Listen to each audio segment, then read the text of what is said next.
देखो अम्बाला का जो सबसे बड़ा मुद्दा है हमारे यहाँ पर एजुकेशन, वो पूरे हरियाणा का ही मुद्दा है। बट जो हमारे मध्यम वर्ग के लोग हैं और हमारे मोस्टली हर वर्ग के ही लोग हैं जिनसे एजुकेशन ली जा चुकी है, सरकार ने एजुकेशन वापस ले लिया, जो उनका एक बेसिक राइट है। और एक हेल्थ जो उनका बेसिक राइट है। हमारा जो इस बार इलेक्शन के अंदर जो हमारा संकल्प रहेगा वो हमारे अम्बाला के बच्चों को एजुकेशन के लिए रहेगा। क्योंकि प्राइवेटाइजेशन के टाइम में लोगों ने, जो सरकार ने अपनी नीतियाँ बना के 134 से हो, चाहे वो चिराग योजना हो, उसके तहत लोगों ने जो एक सरकार ने रणनीति बना के बच्चों से एक एजुकेशन खोजने का जो एक वो किया था, षड्यंत्र रचा था, उसके लिए हम बच्चों की लड़ाई लड़ेंगे। जो हमारे सरकारी स्कूलों में और गाँव में जो बच्चे हैं, अम्बाला शहर के अंदर जो बच्चे हैं जिनको एजुकेशन नहीं मिल रही है, उनके लिए लड़ाई लड़ेंगे। इस बार लोगों ने यही, अभी मेरी लोगों से यही अपील है, लोगों को यही हम बोल रहे हैं, सिर्फ आपने वोट डालनी है, आपने सबको वोट डाल के देख लिया। आपने इस बार वोट डालनी है अपने बच्चों के लिए, अपने घर के लिए। क्योंकि जिसको भी आपने वोट डाली, आपने बीजेपी को वोट डाली, आपने कांग्रेस को 10 साल दिए, आपने दोनों को 10 साल देके देखिए, जिसको भी आपने वोट डाली वो आज अपने बच्चों के लिए काम कर रहे हैं, अपने बच्चों के भविष्य के लिए काम कर रहे हैं। चाहे हुड्डा है, आज हुड्डा किसके लिए काम कर रहा है? अपने लड़के को सीएम बनाने के लिए काम कर रहा है। हमारे अम्बाला के और हरियाणा के युवा, उसके लिए कौन काम कर रहा है? एक सरकार द्वारा योजना चलाई गई बिना पर्ची बिना खर्ची की नौकरी, तो नौकरी मिली कहाँ है? आज शिक्षा के अंदर 5वीं क्लास के स्कूल में 80 बच्चों के अंदर एक टीचर पढ़ा रहा है, वो कैसे पॉसिबल है? एक टीचर 5वीं क्लास के अंदर पढ़ा रहा है, तो शिक्षा भर्ती नहीं हो रही, हर किसी चीज़ की भर्ती नहीं हो रही, तो वो हमारे युवाओं का हक हमारे से लिया जा रहा है। हमारे यहाँ युवाओं को इजराइल भेजा जा रहा है नौकरी के लिए।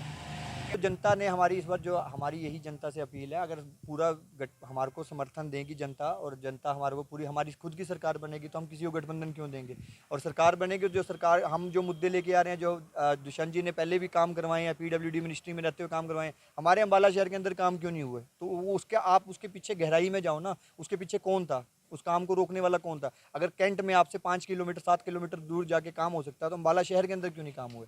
तो यही सबसे बड़ा एक वो है। आप हमेशा, अम्बाला के लोगों को मेरी यही अपील है, आप पार्टी धर्म विशेष को देख के वोट ना डालें, आप अपने बच्चों को देख के वोट डालें, आप लीडर का विजन देख के। आज हम अपने घर में अपने पिताजी को या हमारे दादाजी को हम बिजनेस संभालते हैं, क्योंकि उनके पास विजन होता है, हम घर का उनको मुखिया बनाते हैं। और हम अपने शहर की जिम्मेवारी ऐसे ले दे देते हैं जिसका कोई विजन ही नहीं है, क्यों हम बोलते हैं भी वो फलानी पार्टी का, उसको वोट डालेंगे, या फलानी पार्टी का हम उसको वोट डालेंगे।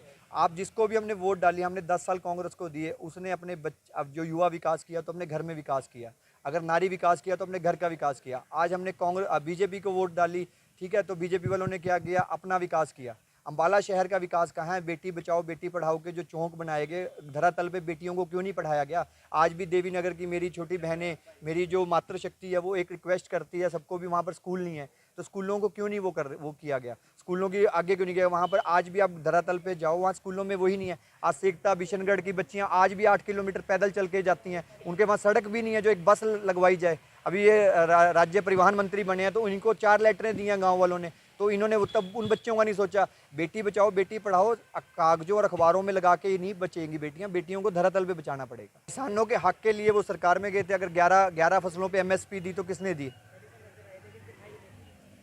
दिखाई हम सब जगह उन्होंने।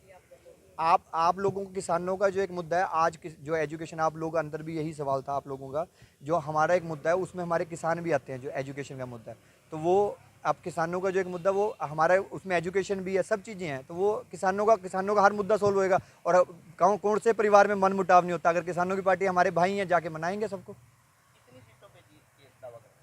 जी हम तो सरकार बहुमत में सरकार बनाएंगे, दुष्यंत जी सीएम होंगे हमारे अगले हरियाणा के।